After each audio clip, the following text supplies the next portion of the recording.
This conference will now be recorded. I'm sharing my screen.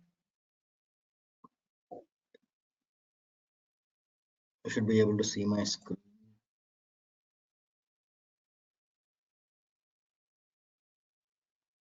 Now. Yesterday we have learned what is app service plan, how to use it, and we also a bit discussed on scaling. We not complete that yet because we need to do something else before we do scaling. So we are going to learn about app service today, and then once app service is done, we'll go back to app service plan. So sequentially you cannot learn things. You have to jump between services. So there is a reason. We'll understand why later. So we all know. Okay, Tamil one says, Praveen, your voice is not audible. Can you guys let me know? Am I audible, guys? Yes, you're clear. Yes, Praveen. Thanks, Adam. Yeah. Let me respond to him. Yes.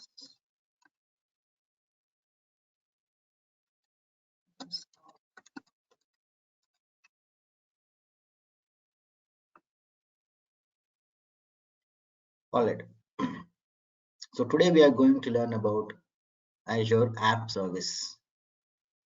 So before we learn about this, let's quickly review an architecture of how it looks, of where it fits in a real-time environment. So when in general, when you get any client requirement, you're a solutions architect, probably you also become a solution architect. So in that case, you will be creating this kind of architectures. So in any project, you will definitely have multiple environments. In this slide, I have just taken 2 environments. For each environment, a resource group is created. The first one is for QA. So I named it as QA resource group. The second one is for production. So I named it as prod resource group. Now, let's say initially we only work on QA resource group. So there is a web application, front-end web application that must be created.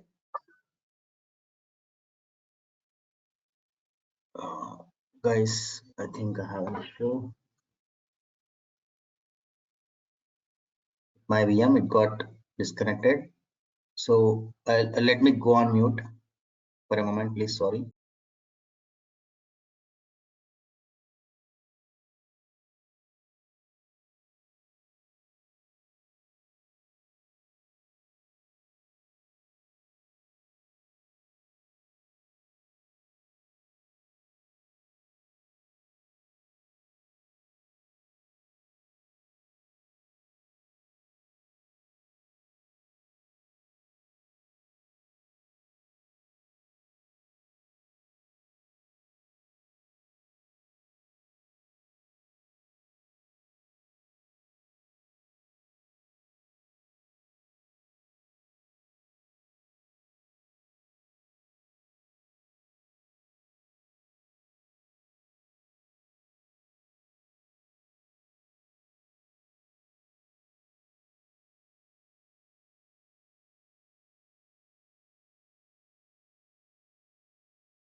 I hope I have not missed.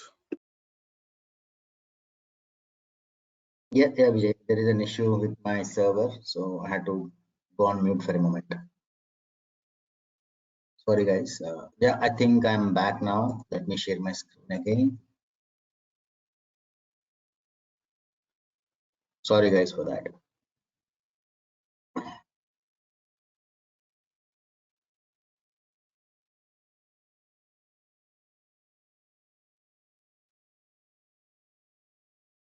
All right. So a front-end web application will be required where end users can access it. This web API can talk to, this web app can talk to other components, which are other APIs. So for those who have never heard about the word API, API is nothing but a functionality.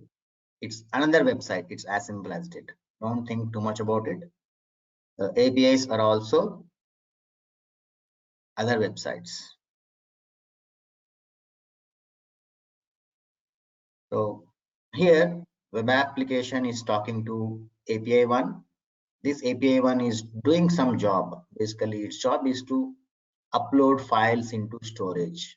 We did not discuss storage yet. We will be learning storage in the upcoming session. There could be another API which is used for notifications, probably sending emails. So SendGrid is another Azure service which can be used to send emails. Probably there could be few more such APIs which talks to database. This database could be anything, and there could be background jobs which also interact with database. And then there could be some monitoring solution, which is application insights. We will also be learning this soon. So all these web applications are emitting logs, telemetry data into this monitoring solution. So this is the typical architecture. These are the most common services people will be using in Azure.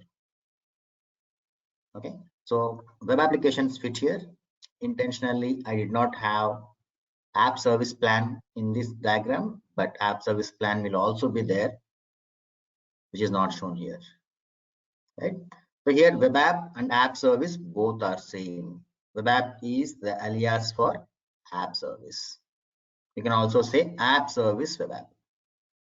So I'll be using multiple different names, so don't get confused, please. So the common word is web app, and some people say it as app service, some people say it as app service web app. So you can call it using whatever name you want. All right. So now this is where web applications fit. This is where app service fit. Okay. So now app service can be used for multiple scenarios. It can be used as a front-end web application to host .NET, Java, PHP, all these technologies. It can also be used to host Angular or any other similar technology as well. Okay. So now you see these APIs. This is not a separate service, though the icon is a little different, but APIs are also app services. So in this diagram, if you ask me how many app services must be created, then 1, 2, 3, 4, 5 app services must be created. Okay. And if you ask me how many app service plans must be created, it depends. You can get this done, you can get this architecture done in just one app service plan. It's up to us. Okay. Or if you don't want one, you can also have multiple. It's up to us. Okay. So once you have this QA environment, I think somebody is asking about QA abbreviation, right? It's quality assurance, Kiran. You can also think that as testing. Okay. QA means quality assurance. All right. So now once you have this entire resource group with all the required services, obviously production resource group, you basically run the scripts, Terraform scripts or ARM templates or Bicep to set up this kind of environment. Okay, this is one architecture that will also be creating slowly by one after learning all this. Okay, so now we want to learn about app service web apps. Okay, so today our topic is to learn app service web app. So app service is a service in Azure. It's a managed service.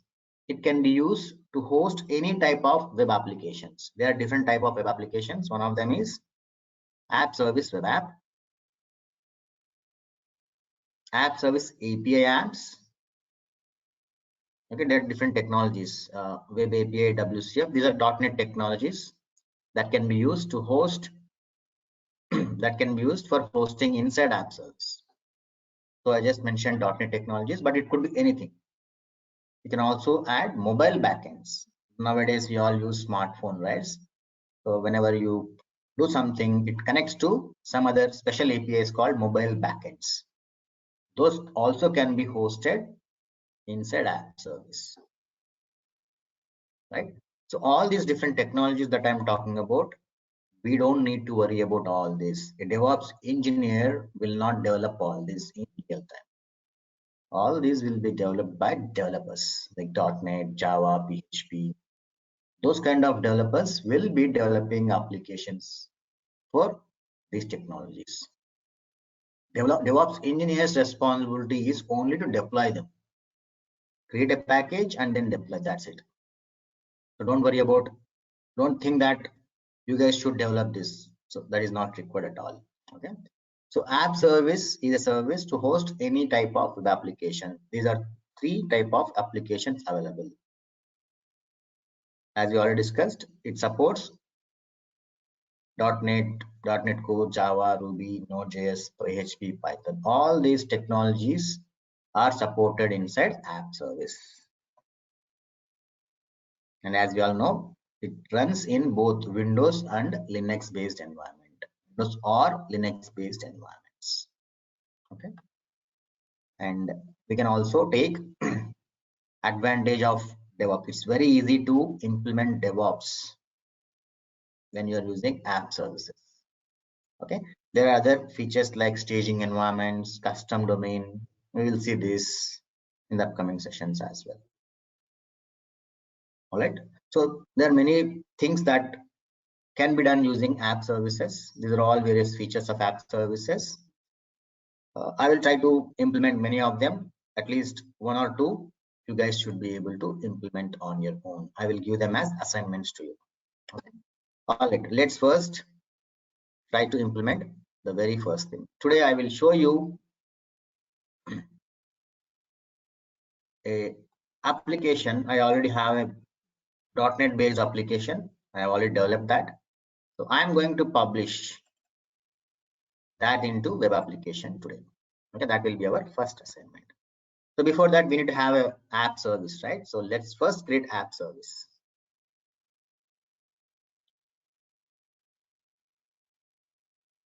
So yesterday we have created app service plan. We have learned what is app service plan. We did not create app service yet.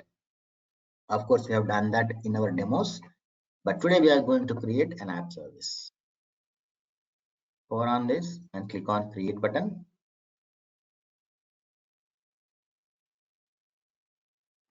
So web app, you see different words. I clicked on app service, create button, but here it says web app. So even Azure themselves use different words in different places. So don't get confused. So it has multiple tabs. So these 2 are not mandatory. So I'm not going to do anything today on this. Later we will learn about these as well. Okay. So let's fill the basics tab first. So choose the resource group. Our resource group is Azure DevOps, EastWest, blah, blah, blah. Right. So now we need to provide a name to our web app.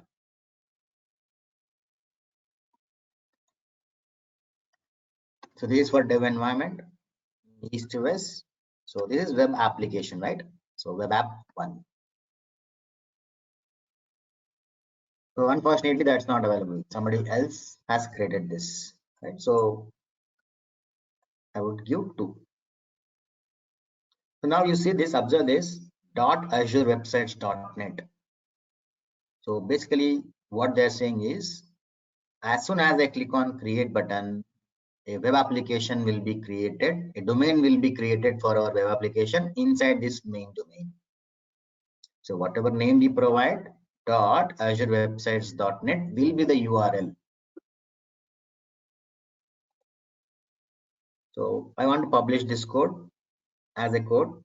We can also deploy our application in Docker. We will see Docker based deployments at the end of the course. And this is the very first time I am saying this. This is a brand new feature, right? Last week we had a demonstration, right? Our first session also we looked at this. When we created this was not there. I think last 1 week, sometime this was added. See, so every day Microsoft Azure will be updated with new features like this. This is the first time I'm also saying this. All right, we will choose code, and now here you choose the runtime stack. So we are deploying web application soon, but we need to tell Azure what kind of technology you are using. That's called as runtime stack. It supports quite a few technologies and versions within those technologies.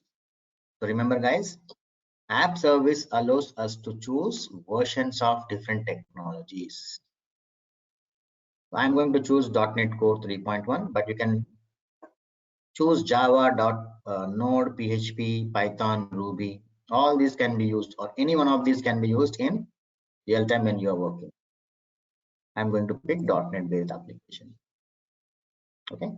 So now we need to choose OS and region. These two are just filters for this app service plan. So we have created our app service plan in East to West, right? So choose East to West and we will see our app service plan here. That's it. So we are done, almost done. So app service, for app service, we need to provide the name, runtime stack, and in which app service plan you want that to be deployed. That's it. Click next. I don't want to enable this for now. It is disabled. I also do not want monitoring. We'll do it later. So I'm going to do it, disable it now because we did not learn about application insights yet. So I don't want to create it. If I create it now, it will automatically create. So I don't want that. I want to explicitly create. Okay. So I'm done. Finally, review all the inputs that you have provided. And if you want ARM template, you can download it now and click on create. So internally now Azure is creating a website inside our app service plan. It is also creating a domain for us that can be accessed immediately. If you have to do the same thing in on-prem, it definitely takes weeks together. But here we are doing it in no time, hardly 1 or 2 minutes, right? Now I can access our website. So this is our app service. In the overview blade, click on browse button to access the website like this. So this is a very bare minimum website. It's a very simple HTML page. So now let me go and show you how the HTML page looks like. Okay. So scroll down. There is something called as app service editor. Click on go. So here it will show us all the files hosted in that website. Right now, this is a brand new website. So we will only have a simple HTML page, only one page. So in .NET, www root is the root, site root. This is called as site root. Site root means main folder. So now I would like to make some changes to the text. Oops, sorry guys.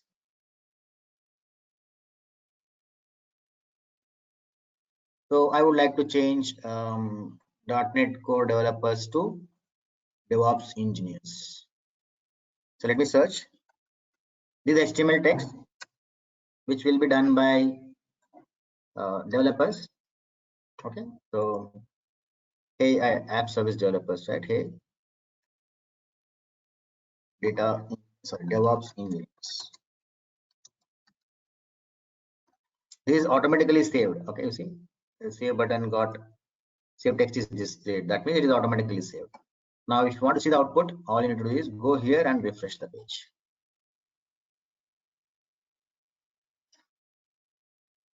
Right? So that's how you can do. But this is a very simple HTML page. Now what I want is, I don't want to use this simple HTML page, because in real time applications will be deployed, right? So developers will develop the application and they will be deployed into this app service. So right now, let me take a scenario. Right now, there is a development team of 5 members or 10 members. They have worked together for 6 months and they build their product and they want to deploy it to this web application, right? So far, they don't have any DevOps engineers. So developers cannot automate deployments, all that, right? So they are planning to get DevOps engineers, but not yet, right? So what they follow is, developers have deployed, created a application, right? It's for a company called DreamTech, right? It's a fictitious company. So let me run this in my local. So now I am playing a developer role. I'm not a DevOps engineer now. For a moment, I am a .NET developer. So this is a tool that .NET developers will be using. It's called as Visual Studio. Remember, while working with Terraform, we have used Visual Studio Code. But here it is just Visual Studio. So now I am running a web application locally.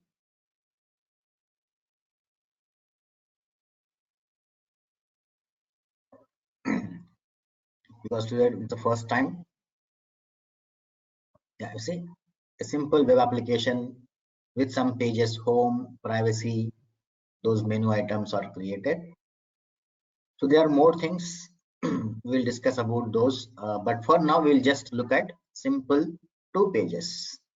So now developers have completed this work. Just assume that it's a real-time application, though we just have a couple of pages. So now what they want is, they want to deploy this application into Azure. Okay, so let's go back to our PPT.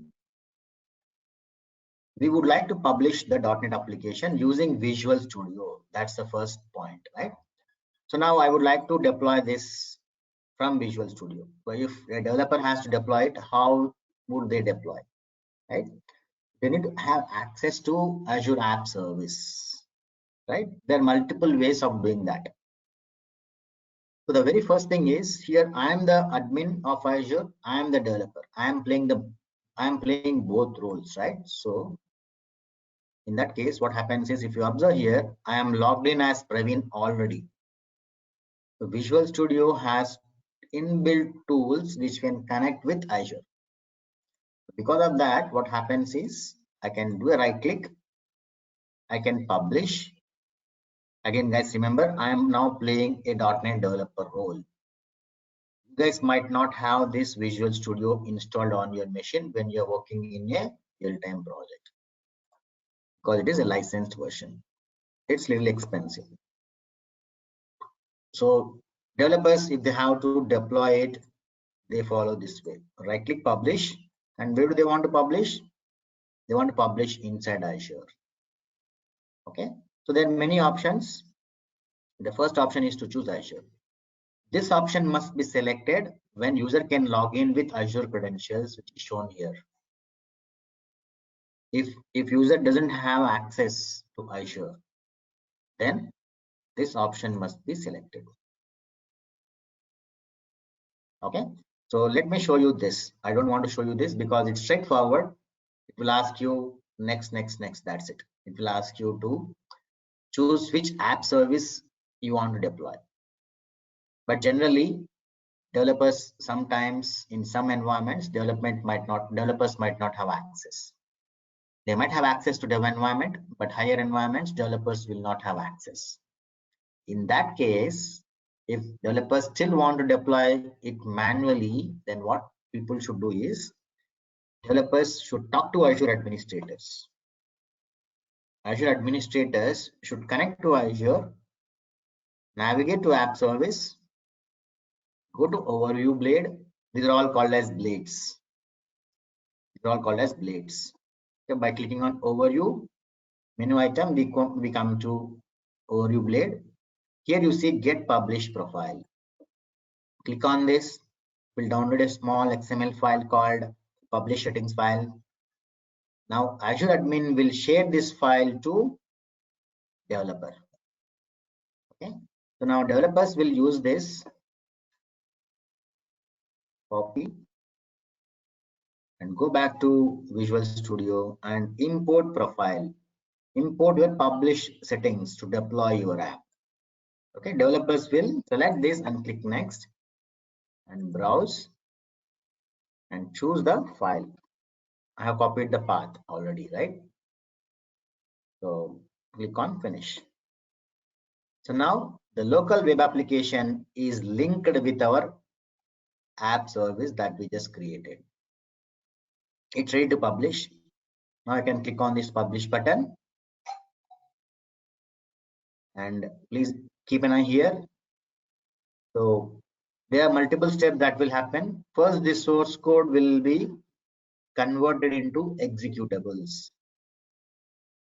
So here in .NET, they are DLLs. So now it is creating. Yeah, it is done. Now soon it will deploy. It will start pushing all the files. There are many files. Yep, it was very quick. And immediately a browser tab will be opened. Now you see the URL. Our URL has been accessed. Earlier we were seeing a HTML page. Now I can see a menu item with the application running. This is how a developers will be deploying. This is a manual deployment. Okay, every time a developer wants to test his or her changes in Azure, they should follow this approach. This is a manual approach. Now I am just one developer. Think about 10 developers, 20 developers, 100 developers in a team working in a complex project. If everybody is making their own changes and everybody is deploying them into Azure, then if there are 10 people, everybody is spending at least 15-20 minutes or 1 hour every day for deployments.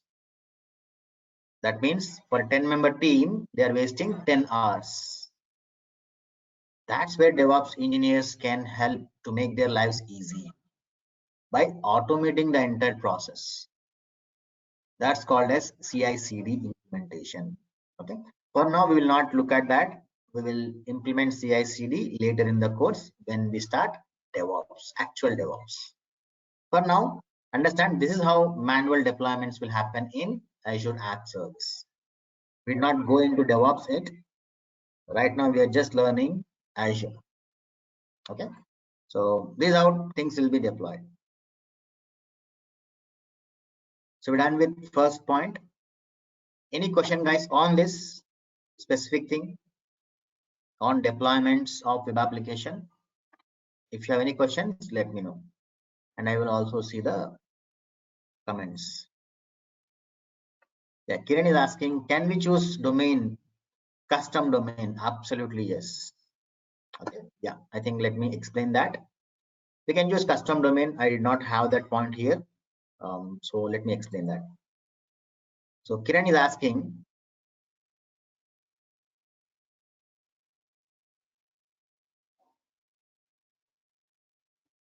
is it possible to change this URL? Okay, this is the old page. If I refresh it, I will see the new page. So customers will not accept this URL, right? Obviously. So can we change it? Absolutely yes. I will just show you where to change. I'm not going to change it because it needs a lot of DNS skills. We need to have a DNS account. So I'm not going to show you that. But if you are interested, I can share you a document which has step by step. You can also create some free domains. There are some companies who provide free domains. So I can share you a document. I will have to check and share you a document, but I will just show you where you can do that. So in our app service, there is something called as custom domains. So scroll down and search for custom domains. Unfortunately, we are in free tier, right? Free tier will not help you with custom domains. We have to upgrade. You see, click here to upgrade your app service plan to assign a custom host name to your app. Host name means URL. So in free you cannot do it, but from here you can do it. This shade you can do it in here, you can do it in basic, you can do it everywhere. Okay, I don't want to do it now, but this is the place where you should do it. Okay, you need to share this IP address to DNS team. There will be DNS records. For example, you need to purchase a domain with GoDaddy or some other similar registrar. When you purchase a domain, they will give you a DNS admin console where you need to create records, DNS records, and this IP must be added in DNS record. So all that must be there. I don't want to confuse you, but this is the place where you can change the domain. Okay, it's possible. It's not possible only in free tier. It's possible in us rest of all higher tiers. Okay, I hope I answered your question. All right. Yes, Okay, good.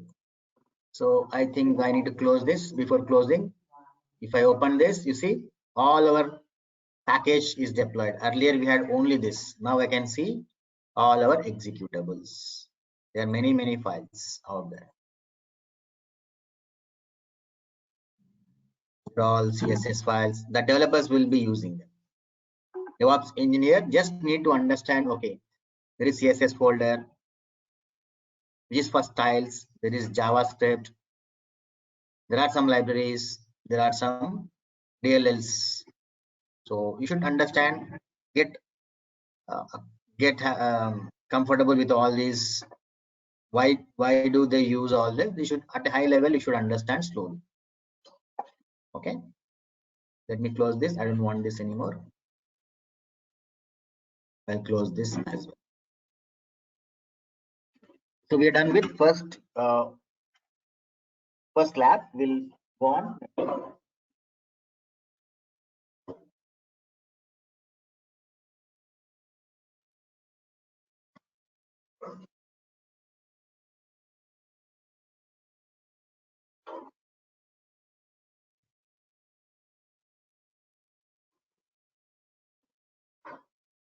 All right, let's move on. What are the various deployment options available with apps?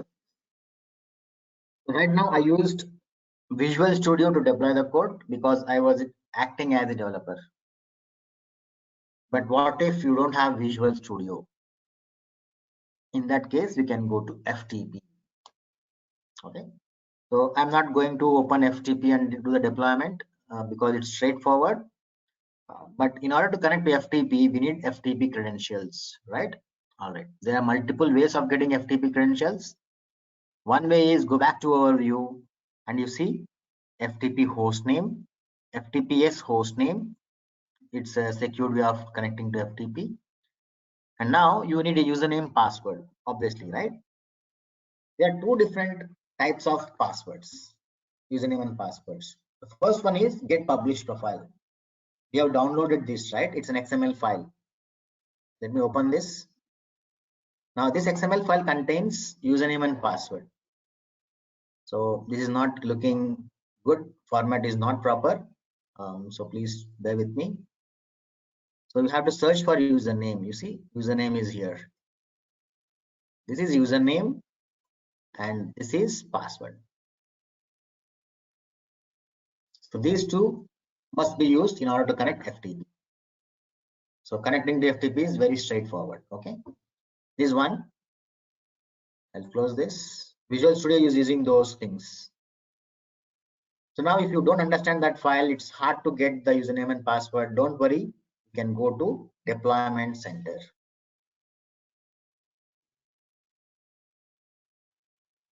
And go to FTP credentials. Don't use FTP. FTPS is recommended. So this is the URL you can copy by clicking on this small icon. Okay, now URL is there. Now you need username password, right? There are two types of username passwords. One is application scope, the other one is user scope. So application scope means these credentials This is username and this is password. This is the same thing that we have seen in XML file, publish setting XML file. Of course, you can see this. Guys, this is not an encrypted password. This is plain text, a long password that is generated automatically. For security reason, it's very long. Otherwise, this is plain text. So if you look at this application scope, this is a username password for this web app, only for this web app. But what if an admin, an Azure admin who is responsible for deploying to multiple app services? Probably there could be 10 different app services. In that case, every app service will have different username, different passwords.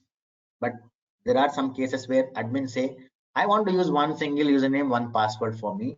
I'm responsible for 10 apps, so I want one single name, one single username and one password. In that case, they can do user scope. Okay, you can provide whatever name you want and set the password. The password will not be shown anywhere. Here, application specific password is shown to us. You can change it here by clicking on reset button. It will automatically change. Okay, I don't want to reset it, but you can change it by clicking on reset button. This will change. But user specific password, you have to type the password, and that password will not be shown anywhere. You have to remember that password. If you forget that password, come here again, type it. That's the only way you can change. Now, I am the user, I am the admin. I want to use the same credentials for all apps to which I have access to. So this is user scope, which can be used for multiple applications, but application scope type must be used only for one app service. Okay, yeah, I think we're done with second item as well. Any questions, guys? Yeah, actually, a bit fast. You spoke a bit fast. So application scope is only specific to one application. User scope is for the throughout all the application in the app service, app plan, app service plan. That is what you Not refer, all, or not all the apps to which I have access to as a user, as an admin. There could be multiple admins, right? Say you are working for Citibank. They have 100 app services. Okay, so one person will not be responsible for 100 apps, right? There could be different teams. So I am one of the administrator. I am responsible for 10 apps. So obviously I will have access only to those 10 apps. So user scope will let you access those 10 apps. Rest of the 90 apps you will not have access. So obviously you cannot connect to them. So now let's say 11th application, if you get access, obviously user scope credentials can be used to deploy app into the 11th application as well. Now, what do you mean by access? That's the next question that you might ask me, right? Yeah, let me answer that too. So I'm the one who created 100 apps. Assume that I am super duper admin. I am responsible for 100 apps. Assume that's the case. Okay. Now Vijay is an admin, normal admin. Vijay is responsible for only one app, just for the sake of example. So that one app, one project or one app. So Vijay, how will Vijay get access? That might be a question, right? So right now, this resource group is accessible only to Praveen. None of you can access this. But if I have to invite you to my team, so what I need to do is I need to go to access control. It's called as IAM, Identity Access Management. Over here, now I'm inviting Vijay as a contributor. I need to get Vijay's email address, select user, select members, and then I need to search for Vijay here. I need to get your email address, select it and select the button and click next. That's it. Review as and add your account. Now you are getting access to this particular app service. This is what I mean by access. So if I have 10, if I have access to 10 app services, then user scope credentials can be used to deploy code to all those 10 apps. Is that clear now? Yeah, so basically global admin has to share the user scope or username password to the individual if if it is restricted. So No. let's say Global admin will not share username password, Vijay. Global administrator will only give access. They will not share passwords. It's our responsibility as an admin. So Praveen, you were Password. mentioning the user scope and the application scope. There is a username and password. So I can see both, right? That moment of time. So when I'm as a user, if when you give me access, definitely I will just have access to those applications. But I Exactly. need to have username and password, right? Without that, You will how set can it. I? You will set it. You will have to set it. It's your responsibility. Oh, okay. User scope means when I'm going to access, I'll set up. So no, nothing has to be Exactly. shared. You have to set it up. It's your responsibility. I am global admin. I will just give you access. You can do anything. You can delete it. It's your responsibility. If you want to deploy code into this, then you will have to set username password yourself at user scope. Okay. All right. Yeah, we discussed about this. Now, next thing is, this is very important. We are going to automate this as well later using the bicep. Okay. So there are two important things called app settings and connection strings. Okay. So now let me quickly show you one thing in our application which is deployed. So I'm going to app service and browse it again. There are some hidden pages. I will not show you that yet. I will show you that later after database is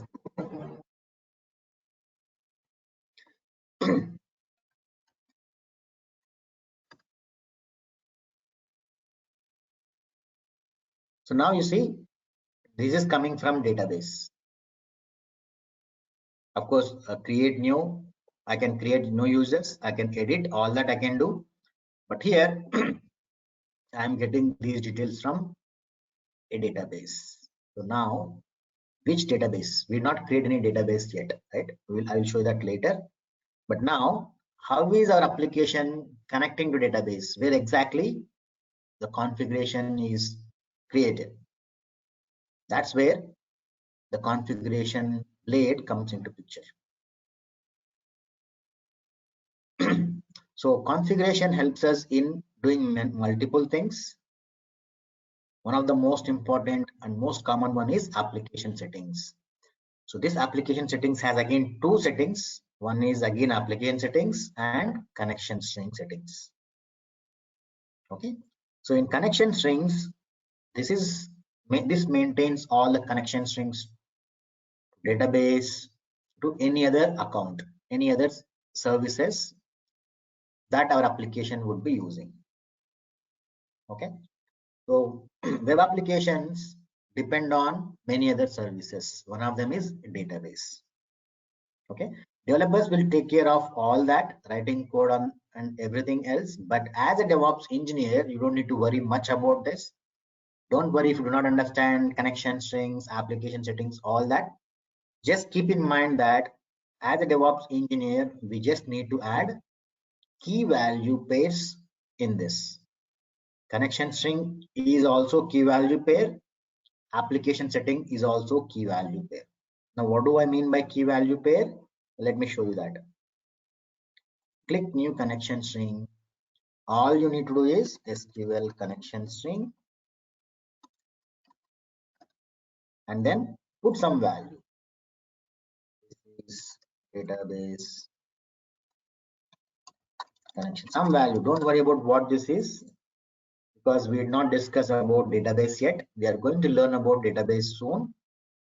Once we learn about database, I'm going to change the actual connection string.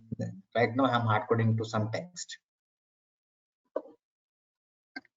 This text connection string, right? And we are going to use Azure SQL. So we need to choose this and click on OK button.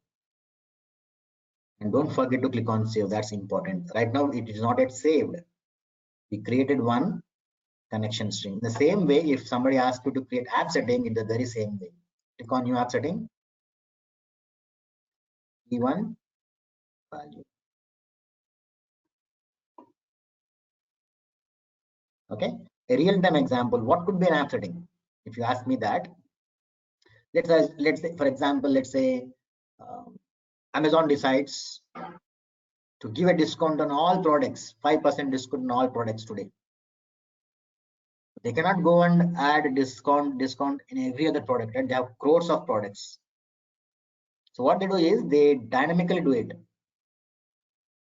They will have a setting here called discount. Every day it will be 0%. Whenever they want to give discount, they will come here, open this and change it from 0 to 5. That's it. And save it. As soon as it is saved, the program inside the application will understand that, okay, we should start giving 5% discount to all products. That is a logic which will be developed by developers. Okay, so here we directly are changing a value. Code will automatically pick that and it will show 5% discount from. So in those scenarios, these kind of settings are used. But we as a DevOps engineer, we don't need to know all that logic and all. Our job is only to add these keys. There could be one key, there could be hundreds of keys which are used by developers in real time. Okay, so that is how it is maintained. If somebody asks you to add configuration settings, you should add them to configuration specifically here. So a DevOps engineer need to know all this, because every day-to-day operation, developers will be writing a lot of code. When they are writing a lot of code, they will be creating new items like this. So one of the most common requests from developers for DevOps engineers is to add this kind of value pairs. Right now I'm showing you manually. Later we also need to learn how to do this automatically by writing code, Terraform code or ARM template code or Bicep code, anything, whatever technology is decided in your team, you should use that. Okay, I'm done with next item. Any questions on this, guys? Praveen Kiran here. What exactly connection strings will do? Yeah, I mentioned, right? You understand database? Yeah. Okay, so how do you connect to database? Any idea? So in general, if you want to connect to database, basically database is nothing but a thing which stores data. Sometimes data will be confidential, right? Not sometimes, every time data is confidential. So if you want to connect to database, you need to provide IP, username, password, and database name, because there could be n number of databases. So now all this together is called as connection string. So programmatically, if you want to connect to a database, you need to provide connection string. Connection string contains all those 4 items, minimum those 4 items: server IP or server URL, username, password, and database name. If you want to see a sample connection string, I can type it really quick.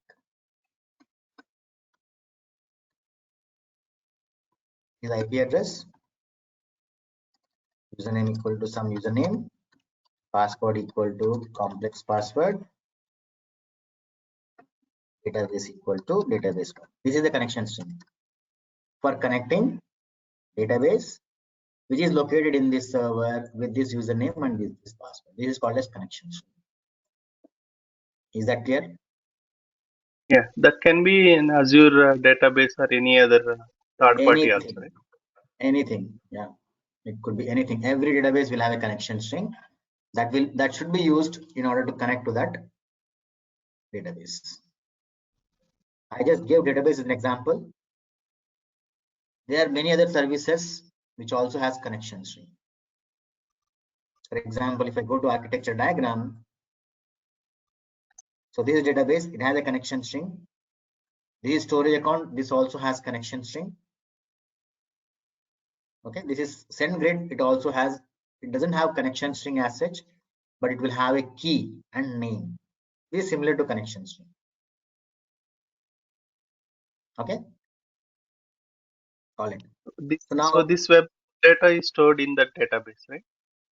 yeah, data is stored in database, correct. We'll not start discussing database yet. We'll learn about that later. Okay, call it. So Praveen, mhm. so all these application settings, connection strings, and environment variables, whatever it is, so these are all environment based, right? Exactly, these are all environment variables. Some people call them as environment variables, correct. No, I mean environment based. Like you are creating in a dev environment.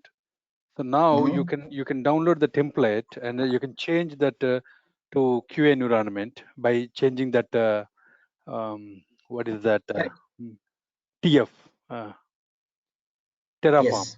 In the Terraform, you can change the environment, and you can use the same Terraform file in the production in the QA environment. You can change the environment again in the production. You can do it, right? See, all these things, like, see, I don't know how many requests I got it from the developer to add. Okay, I need a connection string, I need application settings, and all these things. Can I download all the templates in one in the environment one? I mean dev environment, and the same thing in one. I'm talking about one TF file. Maybe did you understand, or Yeah, it's absolutely possible. Correct. can we do that, or like so again it's like as you said, it's like a modular basis. Just to create a modular basis and change the environments and the variables and stuff. Yes, we can do that. We will see that later. We're not. Oh, okay. It's too We'll early see then. that. Okay. No problem. Thank you. Yeah, so absolutely, we'll do that. We'll do that. Right now, we're just learning things, right? If I directly do automation, we'll not understand. So I'm explaining Okay. everything manually first, Okay. and Got then it. later we'll see some of Okay. them Got it. automatically. One step at a time. Oh, sorry. Thank you. Correct. Yeah, good. So debugging app service, this is not required for you guys because it is more for developers. So I'm leaving this some other color. So don't worry about this. This is important. I need some time. It will take at least 20-30 minutes. So we'll park it for tomorrow. We have some time. Let's understand this. Okay. Learn about inbound and outbound IP addresses. We already discussed about this, right? Some of you are asking about custom domains. How do I change it? So every app service will have two types of IP addresses. One is inbound, the other one is outbound. So it is very similar to inbound calls that we make.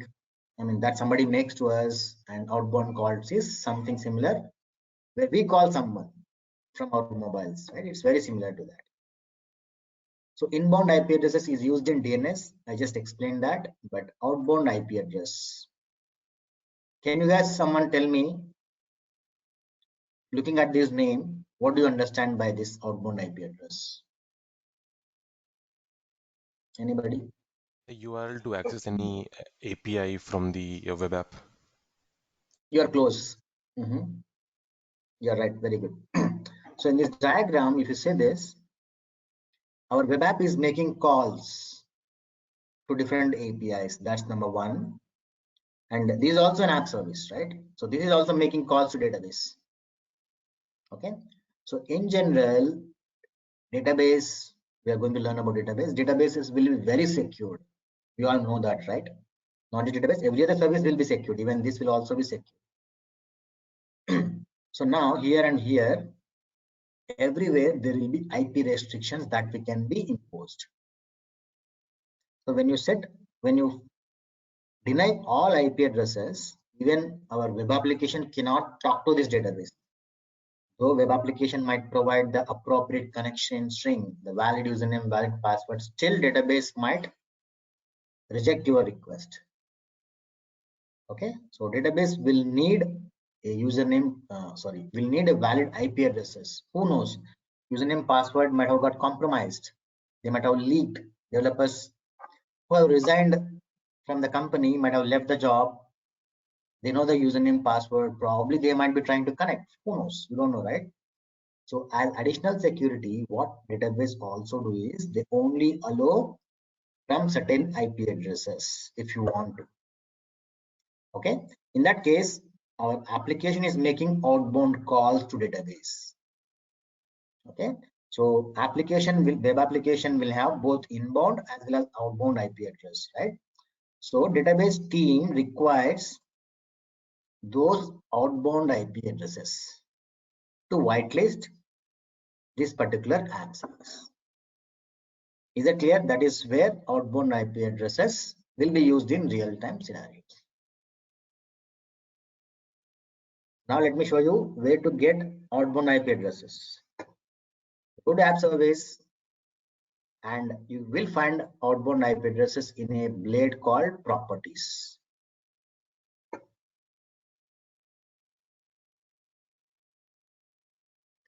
So you see outbound IP addresses. This is one set, and I don't know why they have two, but this entire thing must be given. Basically, app services uses multiple IP addresses, not just one. So whenever app service is making calls to database or external APIs, it can use any of these IP addresses. So if you want to whitelist our app service, somebody asks you, hey, we need to whitelist your app service. Can you please share your IP addresses? Then this entire list must be shared with them. Not just this, but entire this. And this might also contain our inbound IP address. Okay, this is our inbound IP address, and you see it is there here. And in this list also somewhere it will be there. Okay, this is all about IP addresses. Any questions on IP addresses, guys? I'm done with this point. We got different question. When I was watching the screen, in the property section, there was like username password is there FTP username password. So basically earlier we talked about the username password, some different places of FTP. Is that the same thing or it's a different thing in the properties? The same thing. Okay.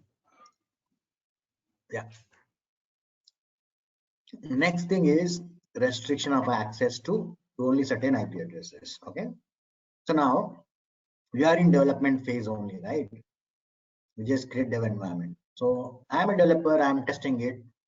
There are errors. It is incomplete. Definitely it is incomplete. So I don't want to share this with anybody, especially clients. There is an error, right? So I don't want others to test it yet. But can you guys access somebody? I'm sharing this URL with you guys. Can you guys try to access it?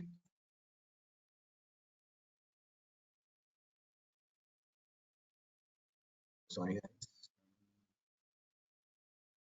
Not able to. You go to meeting.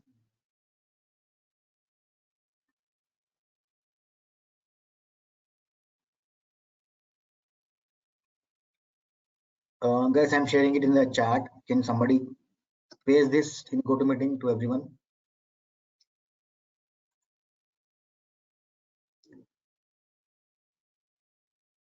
And try to access it. I just shared that in the chat GoToMeeting WhatsApp. Can you please someone? Yeah, I'm able to access. Praveen. Right, good. But what is my scenario? I'm in development mode. So any application, google.com, right? Google.com is a production website. So do you know the URL of staging URL of Google? No, right? Even if there is an employee, Google employee, once they resign their job from Google, when they come outside, if they try to access, we should not allow them, right? Google will not let them access. So non-production URLs will always be IP restricted. So now this is also my major website. This is a non-production environment. So I don't want to let people access this. I want to do a IP restriction. So first thing is I want, what is my IP address? What is my, this is my IP address. Only this guy should access from here. Okay? So how do you do that? Go to app service, search for networking blade.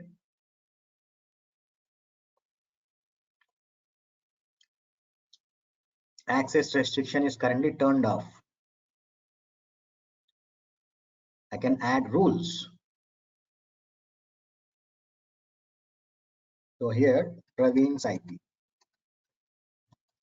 Something. Allow Praveen, right? So you should select allow, and we need to provide here IP address. It's IP4. And provide some priority. So 100. And click add role. That's it.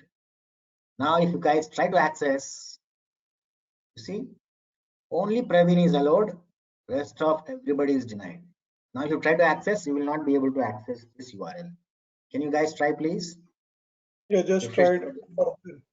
Got forbidden message. Yep. So if I refresh, I will not see that error. You see, I'm able to access this website. Okay, so that's how IP addresses can be used. This is the best way of doing that. So you are able to access this, you know the URL, but you should not see all the features. You should get an error. That can be done using network access restrictions. Now, I am doing it manually. Okay, so in real time, there could be hundreds of such IP addresses. Let me tell you one example real-time scenario. I was working for a large insurance customer who has offices across the globe, Europe, US, and Asia. So we were working on a website which is only internal to their offices. They have around 100 offices across the globe. This is not meant for public. The website should be public, but it should be restricted only to their offices across the globe in 100 different locations. Sometimes the IP address changes. Sometimes they set up new offices, of course, very rarely, in a few years every time. And they keep changing IP addresses, right? So all that would be there. So when there are hundreds of IP addresses, I cannot come here and add manually, right? So every week from head office, they used to get a file which contains all the IP addresses. And sometimes they give us some IP addresses which should be denied. So we cannot go and compare those large Excel files or CSV files and compare these values with them. That's not possible to do it manually, right? That's where automation, a DevOps engineer can help the team in automating that process. Okay, so before DevOps, people used to do manually. They used to spend lots and lots of time in doing this access restrictions, and definitely it's error prone. I'm sure you will agree with me, right? That's where DevOps engineers comes into picture, and this is one best example for programming with logic. Many people ask me, right, DevOps engineers should write programs. I generally say no, but it is wrong. Definitely, there are some situations like this where you should also write some code. I'm sure 90% of the people might not be able to write programming complex programs like this, but definitely 10% of DevOps engineers will write code. That is where PowerShell comes into picture. So PowerShell is a programming language. It's a first-class programming language, but many people not use it as a programming language, unfortunately.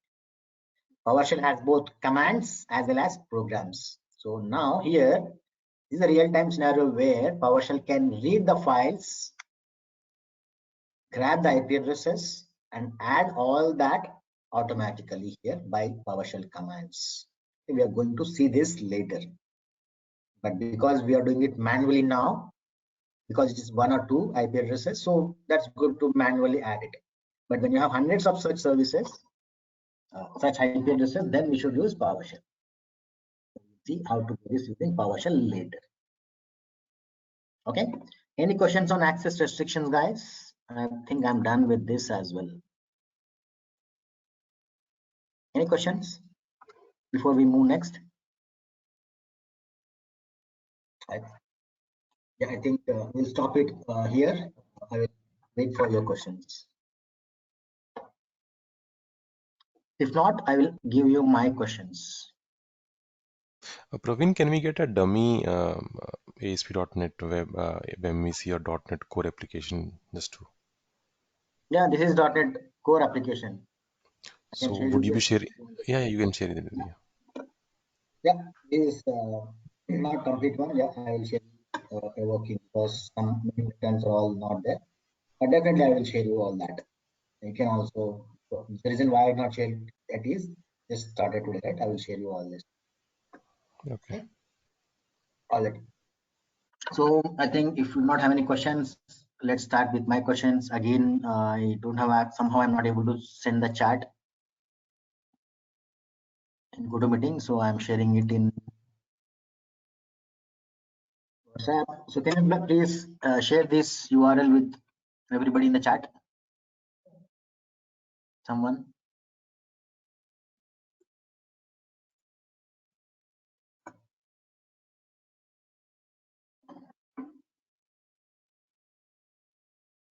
Somehow my GoToMeeting controls are not visible properly. Not all visible actually.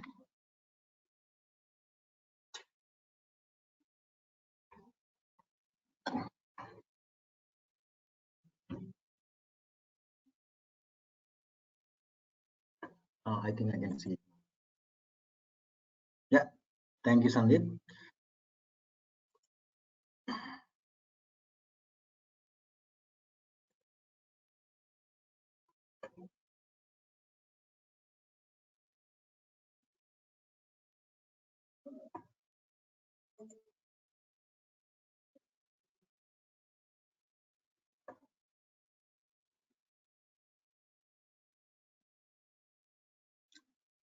So in case if I did not cover something, yeah, you can do a quick Google.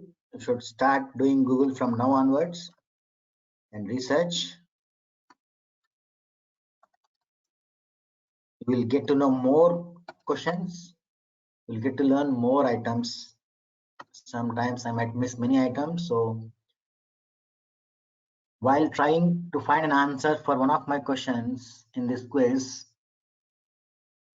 when you research it, you will come to know about others and you will get a chance to learn more things.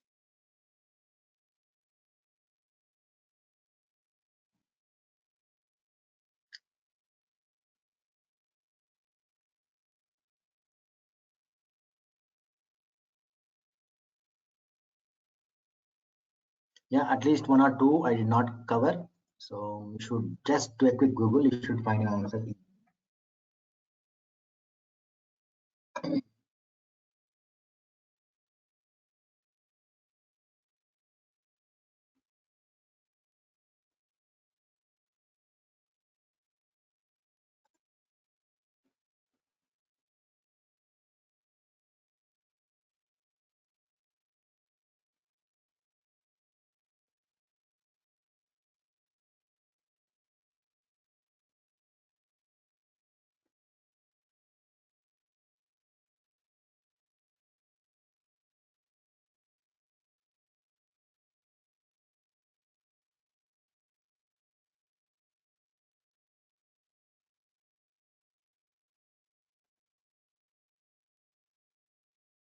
So Praveen, one question. When I'm developing an application, I use specific framework, target framework.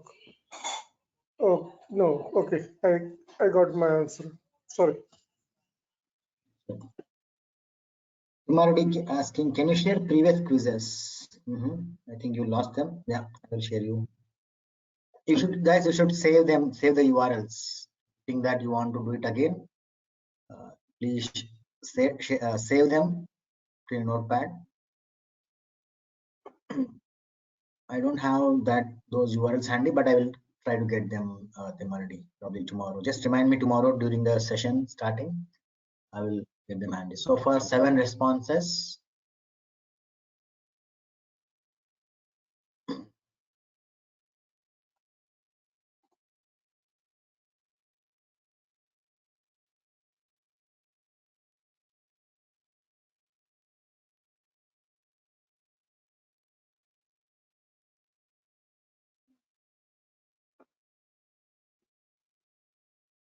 So one person got 100%, very good. One person got 3 only.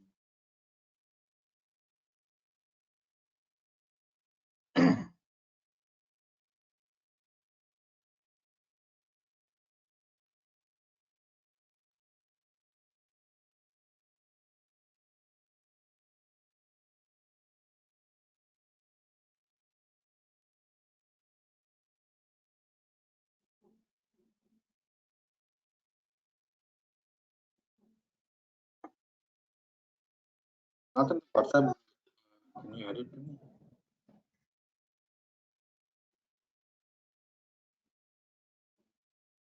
Good. I can see one more person who got 10 out of 10. I can see 9s, 8s. Very good. Today I see a lot of numbers.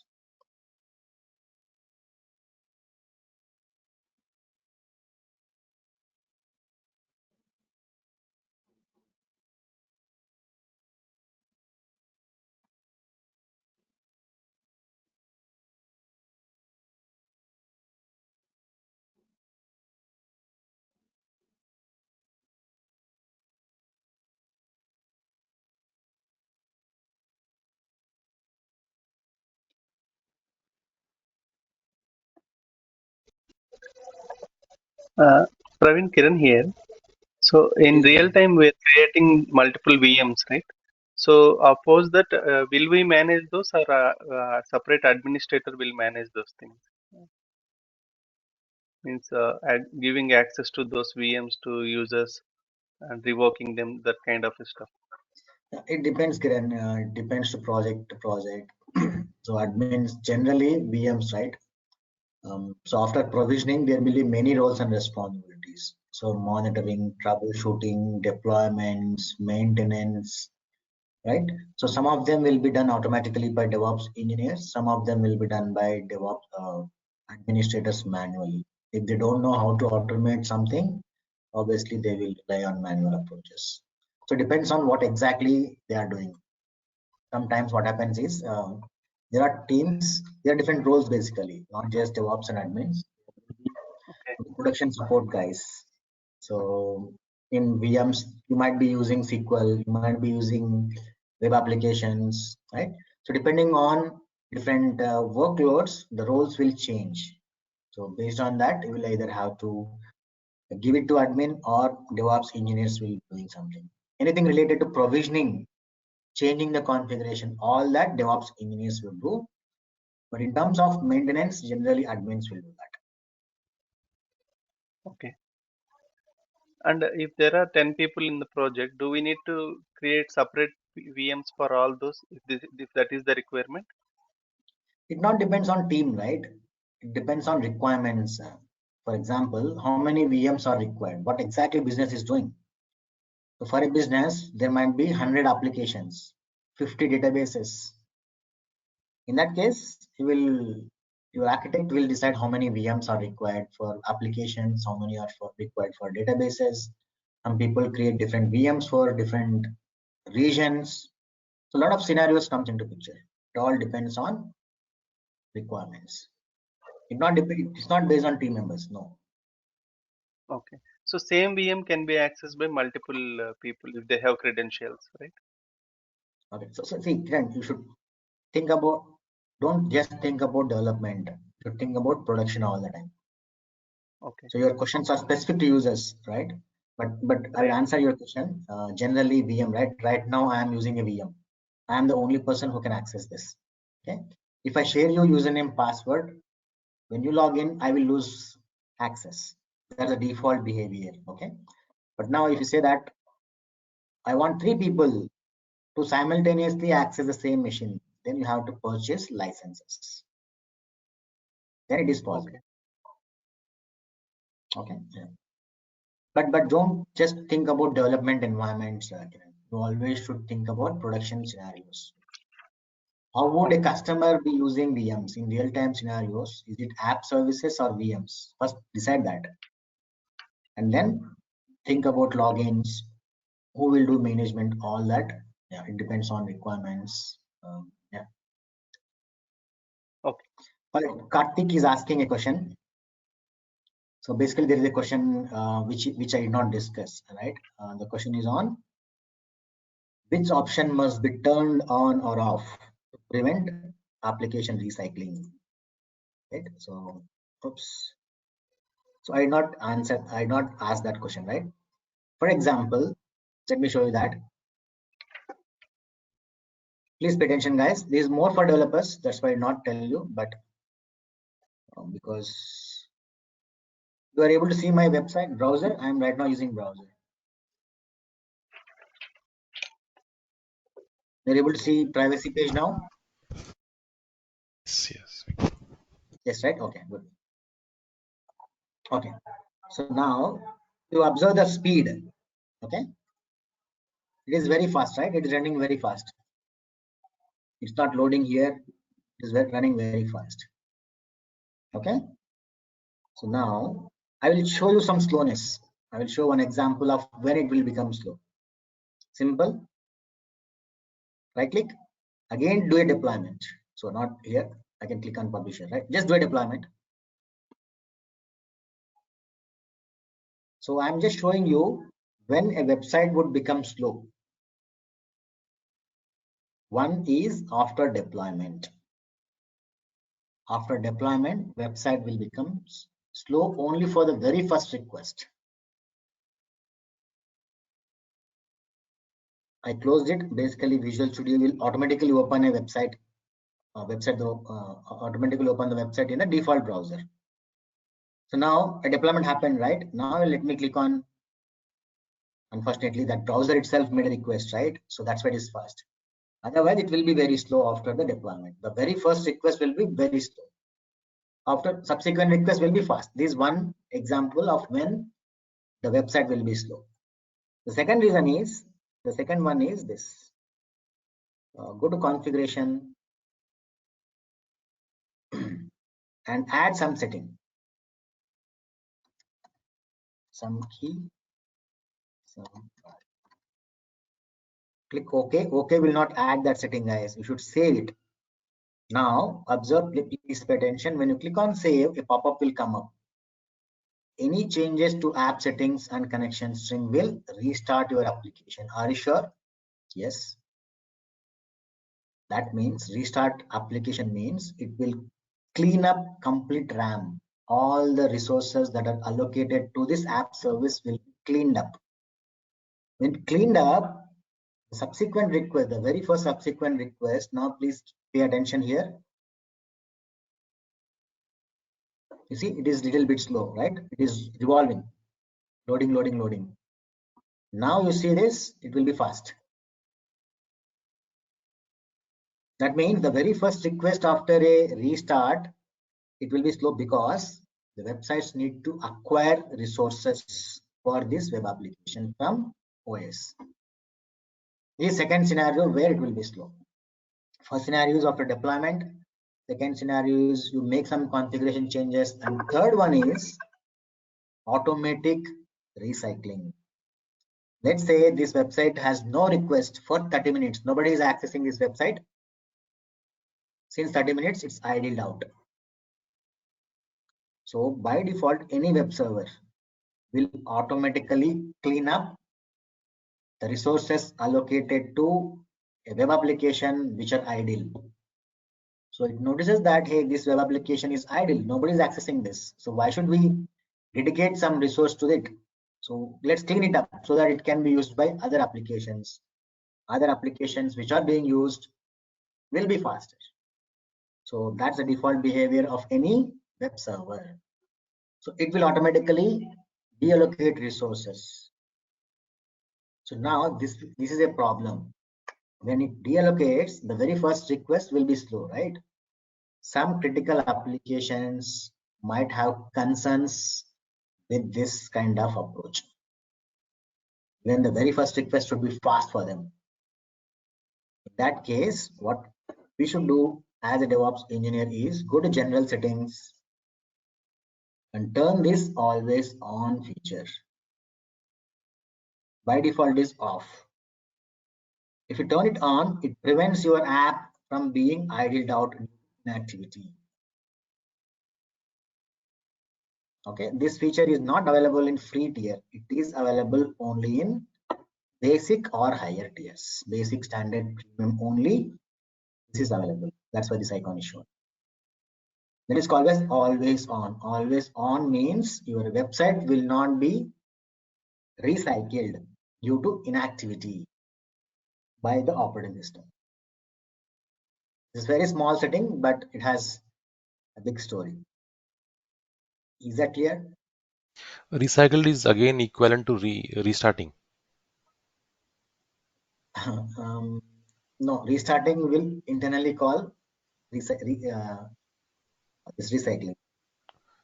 Okay, that is why the URL would be a bit slow. Website would be a bit slow. Correct, yeah. Yeah.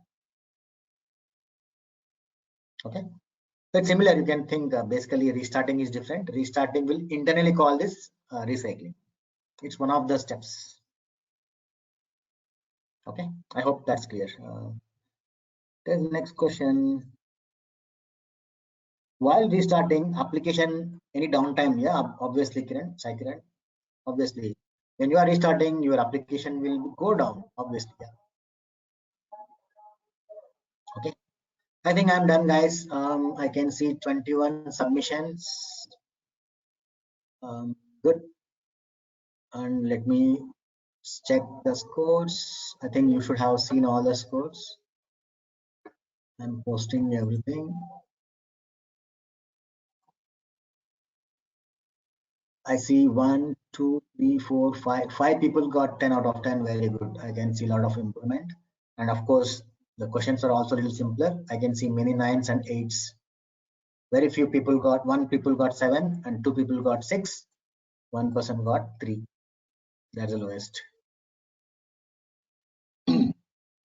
All right, guys. I think I'm done. Thank you so much for attending the session even on a Sunday.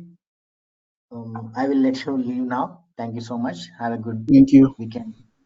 Bye-bye. Thank you. Thank you, guys.